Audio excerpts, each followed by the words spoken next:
Welcome everyone. The other episode of the channel English Gate the Native Way.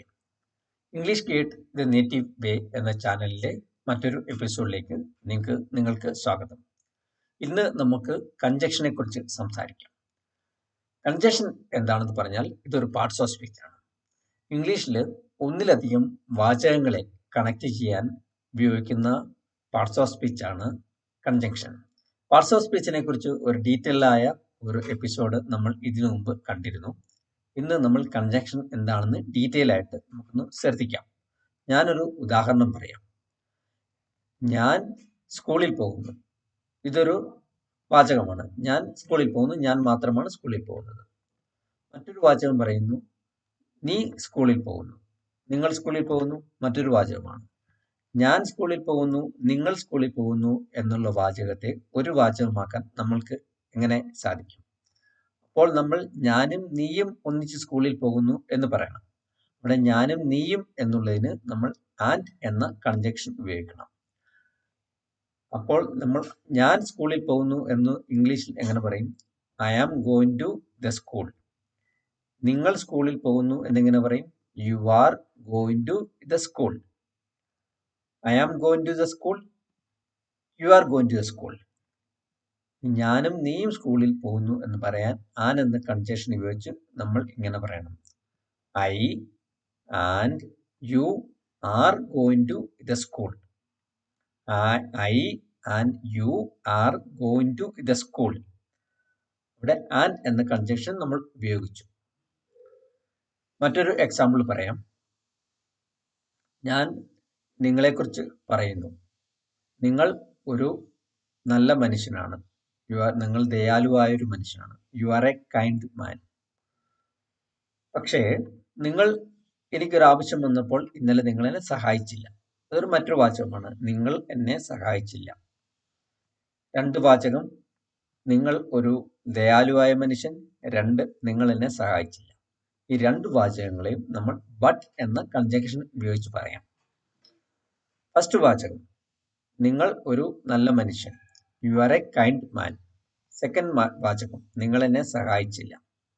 U didn't help me. നിങ്ങൾ എന്നെ സഹായിച്ചില്ല.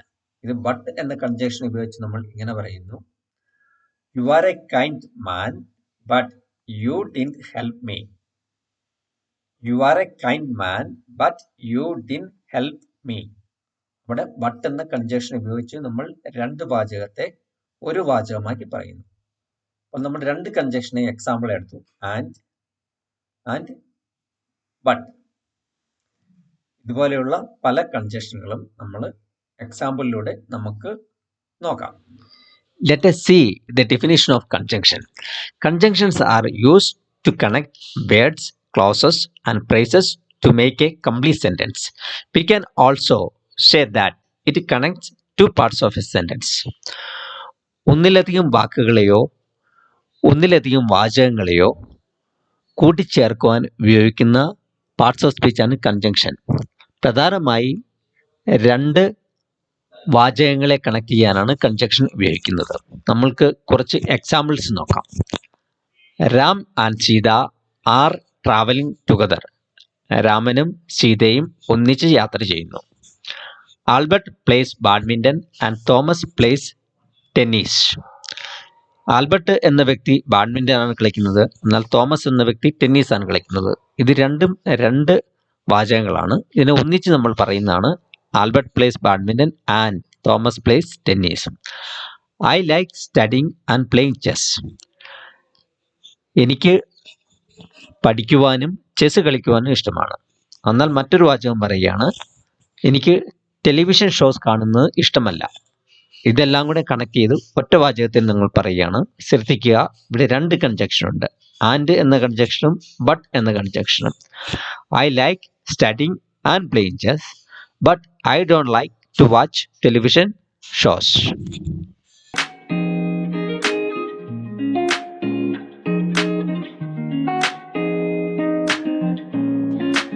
നമുക്ക് കൺജക്ഷനിലെ ചില നിയമങ്ങളെക്കുറിച്ച് നോക്കാം. Conjunction rules. Conjunctions are used to combine actions, thoughts, and concepts and nouns, phrases, clauses and other parts of speech. നമ്മുടെ ചിന്തകളെയും നമ്മുടെ പ്രവൃത്തികളെയും വ്യക്തികളുടെ പേരുകൾ അല്ലെങ്കിൽ പ്രോനൗണ്, സർവനാമം, അങ്ങനെ നമ്മൾ നിത്യജീവിതത്തിൽ കാണുന്ന വ്യക്തികളെയും ചെയ്യുന്ന പ്രവൃത്തികളെയും കണക്ട് ചെയ്യാൻ നമ്മൾ ഉപയോഗിക്കുന്ന പാർട്സ് ഓഫ് സ്പീച്ചാണ് കൺജങ്ഷൻ. മറ്റ് പാർട്സ് ഓഫ് സ്പീച്ചുകളുമായി കണക്ട് ചെയ്യുവാനും കൺജങ്ഷൻ ഉപയോഗിക്കുന്നു. അതാണ് കൺജങ്ഷന് ഒരു rule. For example, Kumar went to the market and bought groceries. Kumar എന്ന വ്യക്തി മാർക്കറ്റിൽ പോയി. എന്തിനാണ് മാർക്കറ്റിൽ പോയത്? ഗ്രോസറീസ് വാങ്ങാൻ. ഇവിടെ ഒരു മീനിങ് ആയ വേയിൽ നമ്മൾ ഇംഗ്ലീഷിൽ സംസാരിക്കുകയാണ്. മാർക്കറ്റിൽ വെജിറ്റബിൾ വാങ്ങുവാൻ കുമാർ എന്ന വ്യക്തി പോയി. കുമാർ എന്നൊരു നൗണുണ്ട്. കുമാർ പോയി എന്ന വെന്റ് എന്നൊരു പ്രവൃത്തിയുണ്ട്. കുമാർ എവിടെയാണ് പോയത്? മാർക്കറ്റിലാണ് പോയത്. എന്തിനാണ് പോയത്? ഗ്രോസറീസ് വാങ്ങാൻ.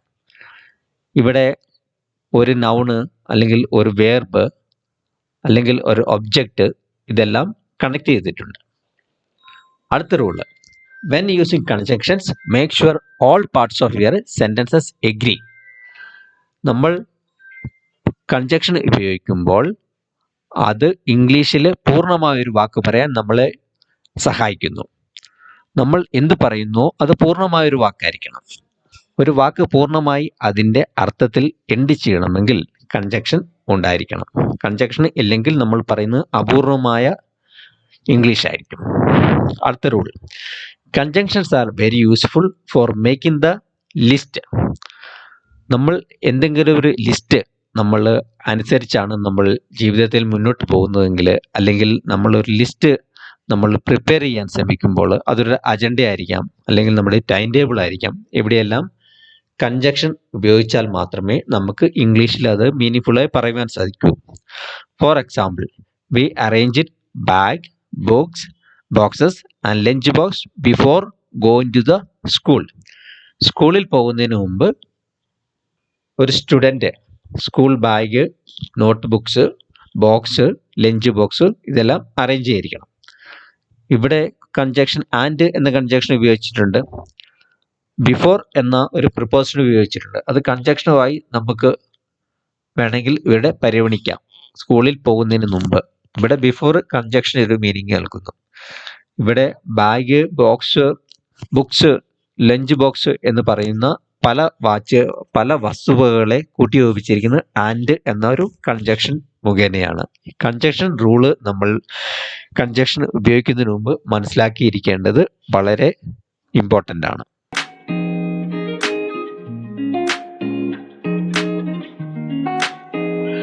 നമുക്ക് കൺജങ്ഷനിലെ ടൈപ്പുകളെ കുറിച്ച് നോക്കാം. പ്രധാനമായും 3 തരം കൺജങ്ഷൻസ് ആണ് ഉള്ളത്. ആ കൺജങ്ഷൻസ് ഇവയാണ്. ഒന്നാമത്തേത് കോർഡിനേറ്റിംഗ് കൺജങ്ഷൻസ്, രണ്ടാമത്തേത് കോറിലേറ്റീവ് കൺജങ്ഷൻസ്, മൂന്നാമത് സബോർഡിനേറ്റിംഗ് കൺജങ്ഷൻസ്. നമുക്ക് ഈ 3 കൺജങ്ഷൻസ് എന്താണെന്ന് വ്യക്തമായിട്ട് നോക്കാം. ആദ്യത്തെ കോർഡിനേറ്റിംഗ് കൺജങ്ഷൻസിനെ കുറിച്ച് നമുക്ക് എക്സ്പ്ലെയിൻ ചെയ്യാം. A coordinating conjunction is used to join parts, clauses and phrases of a grammatically equal sentences. These parts can be single word or clauses.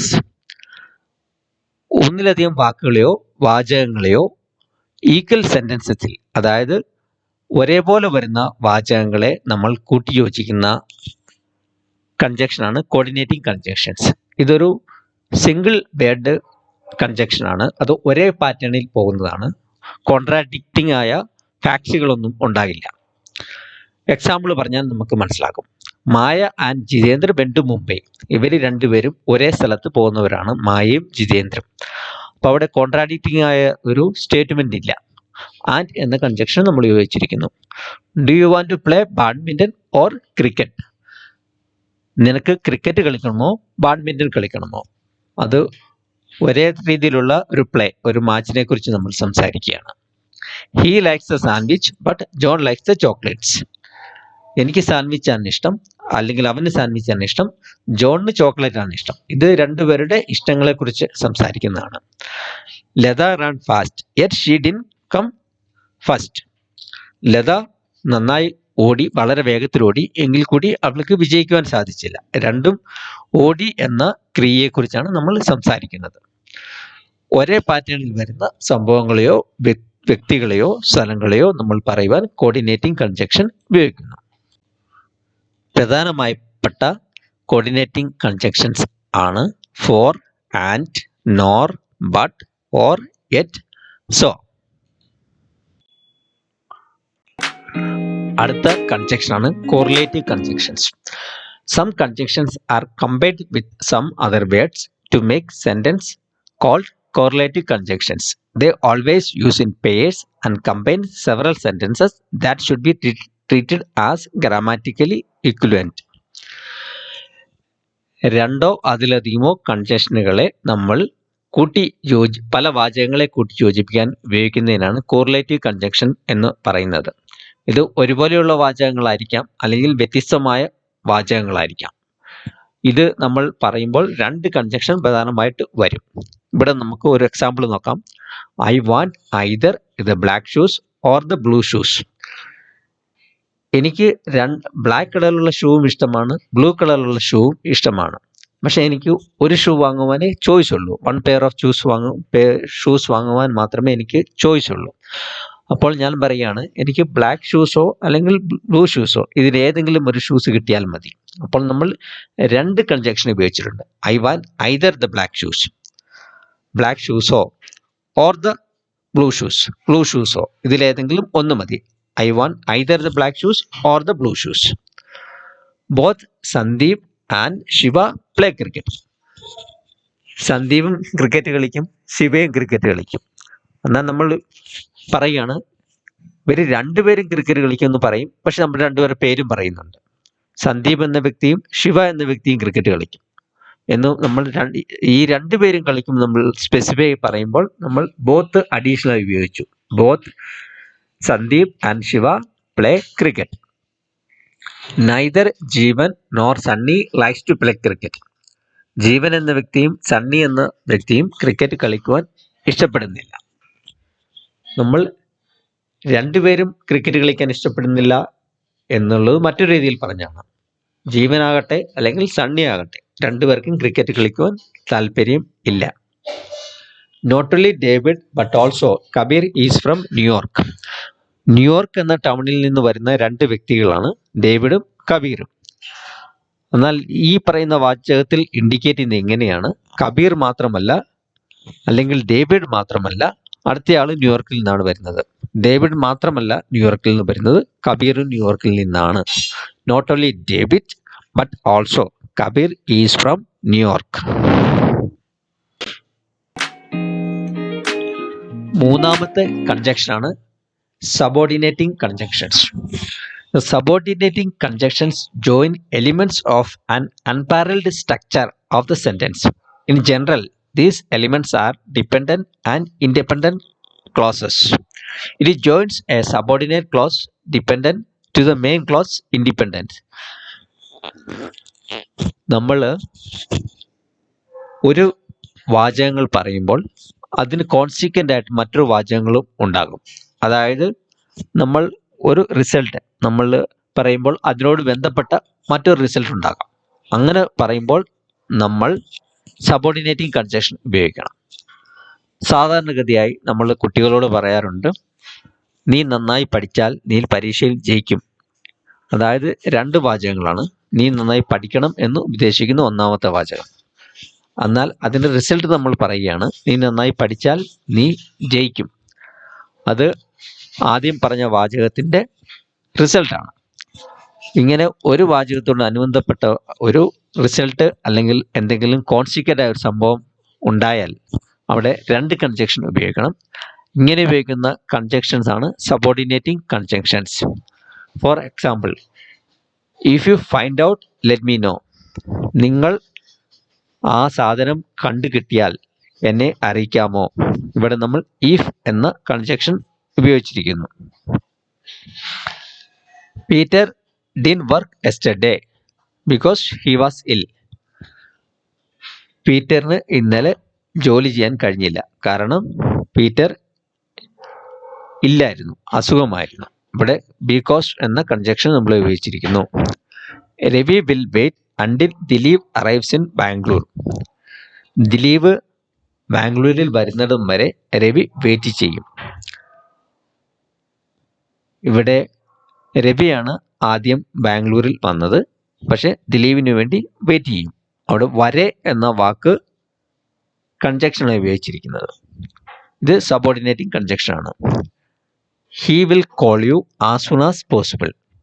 As soon as എന്ന് പറഞ്ഞാൽ ഉടനെ, എത്രയും ഉടനെ പോസിബിളായി ഞാൻ നിന്നെ വിളിച്ചുകൊള്ളാം, അല്ലെങ്കിൽ അവൻ വിളിച്ചുകൊള്ളും. Susan is older than Janaki. ജാനകിയേക്കാൾ വയസ്സു കൂടിയ ആളാണ് Susan.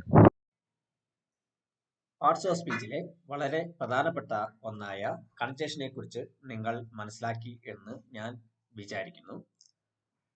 കൺജക്ഷൻസ് are used to connect various words and sentences in meaningful way. ഒന്നിലധികം വാക്കുകളെയോ വാചകങ്ങളെയോ കണക്ട് ചെയ്യാൻ ഉപയോഗിക്കുന്ന പാർട്സ് ഓഫ് സ്പീച്ച് ആണ് കൺജക്ഷൻ എന്ന് പറയുന്നത്.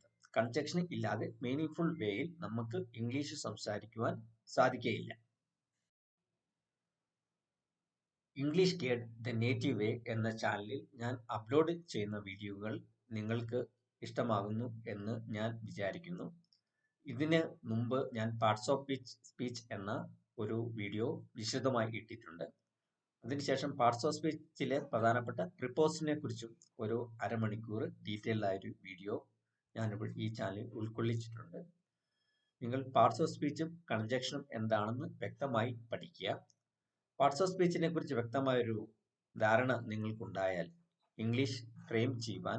ഇംഗ്ലീഷിൽ വാചകങ്ങൾ ഫ്രെയിം ചെയ്യുവാൻ നമുക്ക് ശ്രമിക്കാം. അതിന് പല ടെക്നിക്കുകളുണ്ട്. ഒരു വേർബിന് തന്നെ V1, V2, V3 എന്നുള്ള പല ടെക്നിക്കുകളിലൂടെ നമുക്ക് പഠിക്കണം. അത് എന്താണ് V1, V2, V3 എന്താണെന്ന് അറിഞ്ഞാൽ മാത്രമേ നമുക്ക് ഇംഗ്ലീഷിൽ വാചകങ്ങൾ ഫ്രെയിം ചെയ്യാൻ സാധിക്കുകയുള്ളൂ. പാർട്സ് ഓഫ് സ്പീച്ചിലെ പ്രധാനപ്പെട്ട കൺജക്ഷനെ കുറിച്ചും പ്രിപ്പോസിഷനെ കുറിച്ചും നമ്മൾ സംസാരിച്ചു കഴിഞ്ഞു. ഇനി വരുന്ന എപ്പിസോഡുകളിൽ ഇംഗ്ലീഷിലെ ആർട്ടിക്കിൾസ്, അതുപോലെ ഡു, ഡസ് എന്ന വേർബുകൾ എവിടെ വരുന്നു, V1, V2, V3 എന്ന കാറ്റഗറിയിൽ വേർബുകളെ എങ്ങനെ ഉപയോഗിക്കാം, എങ്ങനെ ഇംഗ്ലീഷ് ഫ്രെയിം ചെയ്യാം എന്നുള്ള കാര്യങ്ങളെക്കുറിച്ച് ഡീറ്റെയിൽഡായി നമ്മൾ സംസാരിക്കുന്നതായിരിക്കും. നിങ്ങൾ ഈ ചാനൽ സബ്സ്ക്രൈബ് ചെയ്തിട്ടില്ലെങ്കിൽ സബ്സ്ക്രൈബ് ചെയ്യുക.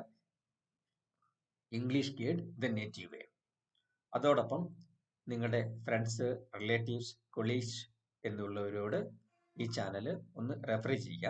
അവരോടും സബ്സ്ക്രൈബ് ചെയ്യാൻ റിക്വസ്റ്റ് ചെയ്യുക. Thank you for